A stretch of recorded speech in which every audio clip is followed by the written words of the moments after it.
നമസ്കാരം. 2021 നിയമസഭാ തെരഞ്ഞെടുപ്പിൽ ജയിക്കണം എന്ന് ഞാൻ ആഗ്രഹിക്കുകയും പിന്തുണയ്ക്കുകയും ചെയ്ത അപൂർവ നേതാക്കളിൽ ഒരാളായിരുന്നു ഒറ്റപ്പാലത്ത് മത്സരിച്ച ഡോക്ടർ പി സരിൻ. ഡോക്ടർ സരിനോടുള്ള എൻ്റെ ബഹുമാനവും ആദരവും അദ്ദേഹം സിവിൽ സർവീസ് ചെറുപ്പത്തിൽ തന്നെ ഉപേക്ഷിച്ച് നാട് നന്നാക്കണമെന്ന ആഗ്രഹത്തിൽ പൊതുപ്രവർത്തകനായി വന്നു എന്നതാണ്. കോൺഗ്രസ് പാർട്ടി വല്ലാതെ ക്ഷയിച്ച് BJP ശക്തിപ്പെട്ടുകൊണ്ടിരുന്ന കാലത്താണ് അദ്ദേഹം കോൺഗ്രസ് പാർട്ടിയിലേക്ക് വരുന്നത്. അദ്ദേഹവും ഭാര്യയും പ്രാക്ടീസ് ചെയ്യുന്ന ഡോക്ടർമാരായിരുന്നു. അതിൻ്റെ ഭാഗമായിട്ടാണ് അദ്ദേഹം സിവിൽ സർവീസ് എഴുതിയെടുക്കുന്നതും പിന്നീട് രാഷ്ട്രീയ പ്രവർത്തനത്തിന് വേണ്ടി തിരിച്ചു വരുന്നതും. കോൺഗ്രസ് പാർട്ടിയിൽ വന്നു, അദ്ദേഹത്തിൻ്റെ ഡിജിറ്റൽ മീഡിയയുടെ ചുമതല കൊടുത്തു, ഒടുവിൽ ഒറ്റപ്പാലത്ത് സീറ്റ് കൊടുത്തു. പക്ഷേ 2021 പിണറായി തരംഗത്തിൽ തോറ്റുപോയി.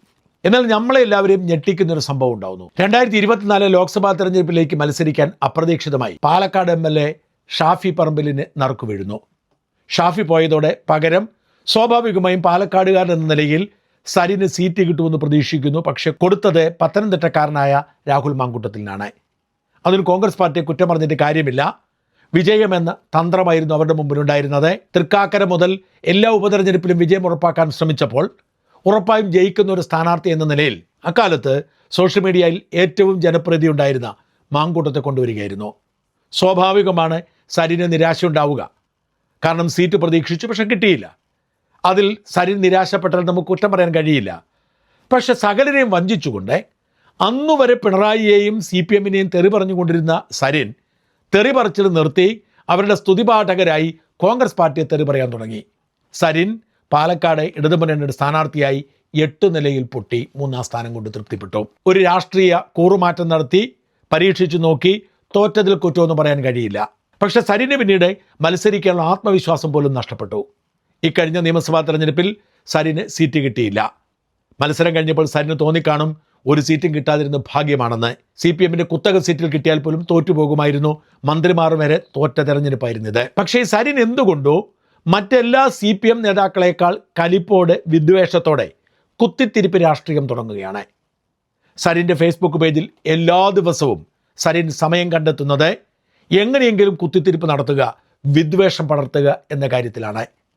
ഇതുപോലെ കുത്തിത്തിരിപ്പും വിദ്വേഷവും പടർത്തുന്ന ഒരു രാഷ്ട്രീയക്കാരനുമില്ല. ഒരു വിഷയമുണ്ടാവുമ്പോൾ അതിനോട് പ്രതിപക്ഷം എന്ന നിലയിൽ പ്രതികരിക്കുന്നത് മനസ്സിലാക്കാം.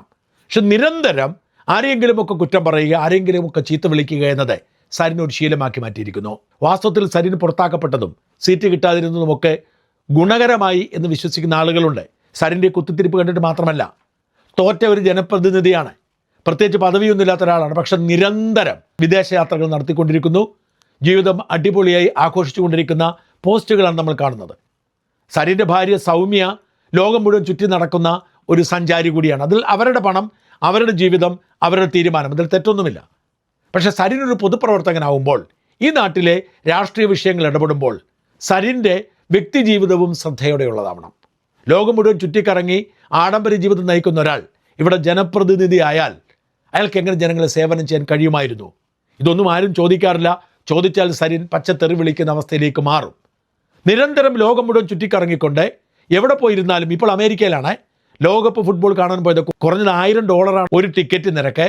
പക്ഷെ സരിൻ എല്ലാ ദിവസവും ഉറങ്ങുമ്പോഴും എണീക്കുമ്പോഴും കുത്തിത്തിരിപ്പ് നടത്തും. അതും വിദ്വേഷമാണ് പടർത്തുന്നത്. രാജൻ ജോസഫ് എന്ന യൂട്യൂബറെ അറസ്റ്റ് ചെയ്തതുമായി ബന്ധപ്പെട്ട് സരിൻ ഒരു പോസ്റ്റ് ഇടുകയാണ്. ആ പോസ്റ്റ് ഇങ്ങനെയാണ്: CPM നേതാവ് PP ദിവ്യയെ അപമാനിച്ച ഷാജൻ അസ്കറെ പിണറായി പോലീസ് അറസ്റ്റ് ചെയ്തു. അറസ്റ്റ് ചെയ്തുകൊണ്ട് പോകുന്ന ഷാജനെ പോലീസുകാർ നോക്കി നിൽക്കെ DYFIക്കാർ മർദ്ദിക്കുന്നു. മർദ്ദിച്ച ശേഷം ആ ദൃശ്യങ്ങൾ പകർത്തി ഞങ്ങളോട് കളിച്ചാൽ ഇങ്ങനെയിരിക്കും എന്ന പോസ്റ്റും വീഡിയോയും വ്യാപകമായി സൈബർ ഇടങ്ങളിൽ പ്രചരിപ്പിക്കുന്നു. PP ദിവ്യ പോലീസ് സ്റ്റേഷൻ നേരിട്ടെത്തി മർദ്ദിച്ചവർക്ക് അഭിവാദ്യങ്ങൾ അർപ്പിക്കുകയും ചെയ്തു എന്ന് വെറുതെ ഒന്ന് സങ്കല്പിച്ചു നോക്കുക. ഇനി യഥാർത്ഥത്തിൽ സംഭവിച്ചത് നോക്കാം. PP ദിവ്യ എന്നത് ശ്രീനാദേവി കുഞ്ഞമ്മ എന്നും ഷാജൻ സ്കറി എന്നത് രാജൻ ജോസഫ് എന്നും DYFI എന്നത് യൂത്ത് കോൺഗ്രസ് എന്നും തിരുത്തി വായിക്കുക. ബ്രേക്കിംഗ് ന്യൂസ് ഇല്ല, ഓൺലൈൻ കുത്തിത്തിരിപ്പ് വാർത്തയില്ല, അച്ചടി മാധ്യമങ്ങൾ അറിഞ്ഞില്ല, കേരളത്തിൽ ഓൺലൈനായി താങ്ങി നിർത്തുന്നവരുടെ അപലപിക്കലില്ല, നിങ്ങളാരും അറിഞ്ഞിട്ട് പോലുമില്ല. കേരളത്തിൻ്റെ മുഖ്യമന്ത്രിയും ആഭ്യന്തരമന്ത്രിയും അതിൻ്റെ പോലീസും ഈ പുതിയ യുഗത്തിൽ ഇങ്ങനെ താലോലിക്കപ്പെടും എന്നറിഞ്ഞിരിക്കുക. ഈ അറിവിൽ നിന്നാണ് നമ്മുടെ പൊതുസമൂഹത്തിന് നമുക്കിനി തിരിച്ചറിവ് പകരാനുള്ളത്. ഒരു സാങ്കല്പികമായ കഥയാണ് എന്നെക്കുട്ടി പറഞ്ഞിരിക്കുന്നത്. എന്നാൽ ശ്രീമാൻ സരിനോട് എനിക്ക് പറയാനുള്ളത്, രാജൻ ജോസഫ് അല്ല ഷാജൻ സ്കറിയ. നടനെ വേട്ടയാടിയത് പിണറായിയും അദ്ദേഹത്തിൻ്റെ ശിങ്കടികളുമാണ്. അവരുടെ അഴിമതിക്കെതിരെ, അനീതിക്കെതിരെ, സ്വജനപക്ഷപാതത്തിനെതിരെ, അധാർമികതയ്ക്കെതിരെ ശക്തിയുക്തം എതിർത്തതിനാണ് അവർ മറുനാടനെ വേട്ടയാടിയത്. മറുനാടനെതിരെ ചുമത്തിയ ഒരൊറ്റ കേസ് പോലും നിലനിൽക്കുന്നതായിരുന്നില്ല. എല്ലാം കള്ളക്കേസുകളായിരുന്നു. LLB മാത്രമല്ല, സൈബർ ലോയിൽ LLM പാസ്സായിട്ടാണ് ഞാൻ ഈ പണി ചെയ്യുന്നത്. അതുകൊണ്ട് തന്നെ എന്താണ് നിയമമെന്നും എന്താണ് ഭരണഘടന അനുവദിക്കുന്ന അഭിപ്രായ സ്വാതന്ത്ര്യമെന്നും കൃത്യമായി അറിഞ്ഞിട്ടാണ് ഞാൻ പ്രതികരിക്കുന്നത്. അതുകൊണ്ട് PP ദിവ്യയെക്കുറിച്ച് ഞാൻ വിമർശനം ഉന്നയിച്ചാൽ അവരെ ലൈംഗികമായി അധിക്ഷേപിക്കില്ല, അവരെ രാഷ്ട്രീയമായി അധിക്ഷേപിക്കൂ. അതുകൊണ്ടാണ് PP ദിവ്യ എനിക്കെതിരെ വക്കീൽ നോട്ടീസ് അയച്ചിട്ടുണ്ടെങ്കിലും പോലീസിൽ പരാതിപ്പെടാതിരുന്നത്. അവർക്ക് സരിനേക്കാൾ നിയമബോധമുണ്ട്, പിണറായിയേക്കാൾ നിയമബോധമുണ്ട്.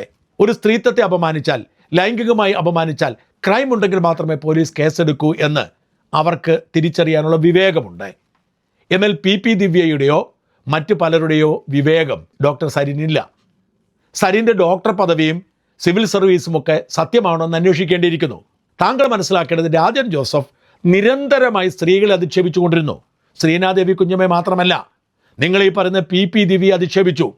PP ദിവ്യ മറുനാടൻ ഷാദിനെതിരെ കേസ് കൊടുത്തിട്ടില്ല പോലീസിൽ, പക്ഷെ രാജൻ ജോസഫിനെതിരെ കൊടുത്തിട്ടുണ്ട്. പോലീസ് FIR ഇട്ടിട്ടുണ്ട്. അതായത് സ്ത്രീകളെ അധിക്ഷേപിക്കുന്നതല്ല മാധ്യമപ്രവർത്തനം. സ്ത്രീകളെ അധിക്ഷേപിക്കുക, അവരെ ലൈംഗികമായി അപമാനിക്കുക എന്നതൊന്നും ആരും സംരക്ഷണം ഒരുക്കുന്ന പ്രവൃത്തിയല്ല.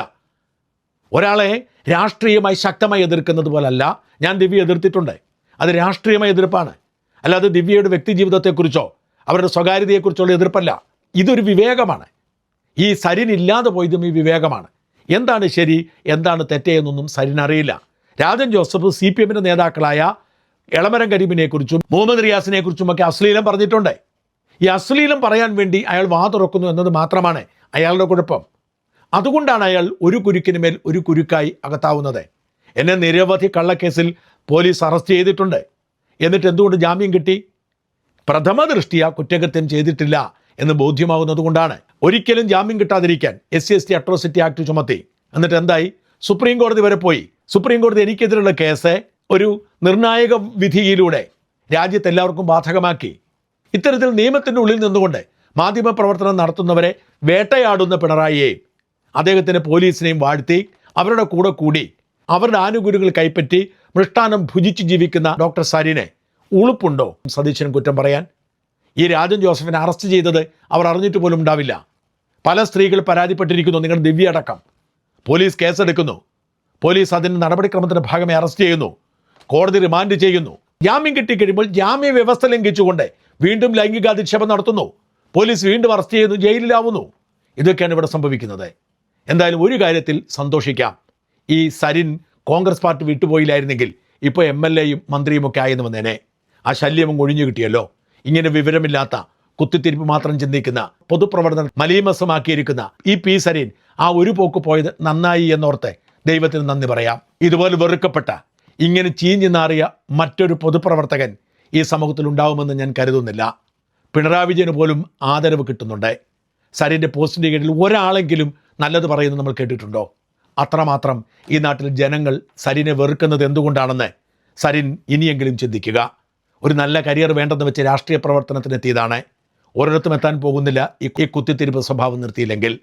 രാഷ്ട്രീയ പ്രവർത്തനത്തിൻ്റെ ഭാഗമായി എതിരാളികളെ വിമർശിക്കുന്നത് പോലെയല്ല നിരന്തരം കുത്തിത്തിരിപ്പും വിദ്വേഷം പടർത്തലുമായി രംഗത്തിറങ്ങുന്നത്. സരിനോട് പണ്ട് മുതൽ ഒരു സ്നേഹമുള്ളത് കൊണ്ട് പറയുകയാണ്, സിവിൽ സർവീസ് ഉപേക്ഷിച്ച് രാഷ്ട്രീയത്തിൽ വന്ന സരിൻ ഒരിടത്തും എത്താൻ പോകുന്നില്ല ഈ കുത്തിത്തിരിപ്പ് സ്വഭാവം അവസാനിപ്പിച്ചില്ലെങ്കിൽ. പ്രതികരിക്കേണ്ടതിന് മാത്രം പ്രതികരിക്കുക, ഇടപെടേണ്ടതിന് മാത്രം ഇടപെടുക. രാഷ്ട്രീയ പ്രവർത്തനം എന്നാൽ മറ്റുള്ളവരുടെ മേൽ വിദ്വേഷം വിളമ്പുന്നതല്ല. ദയവായി സരിൻ ഇത് തിരിച്ചറിഞ്ഞില്ലെങ്കിൽ സരിനെ കാത്തിരിക്കുന്നത് ഇരുട്ടായിരിക്കും, ശൂന്യതയായിരിക്കും. ഭാര്യ സൗമ്യ കഷ്ടപ്പെട്ട് ജോലി ചെയ്യുന്നതുകൊണ്ട് സുഖമായി ജീവിക്കാമെന്ന് മാത്രം. പക്ഷെ സരിൻ്റെ കോപ്രായങ്ങൾക്കും ഈ കോപ്രായങ്ങൾ വിളിച്ചു വരുത്തുന്ന ട്രോളുകൾക്കും ഏക മകൾ ട്രോമ അനുഭവിക്കുന്നുണ്ട് എന്നെങ്കിലും തിരിച്ചറിയുക.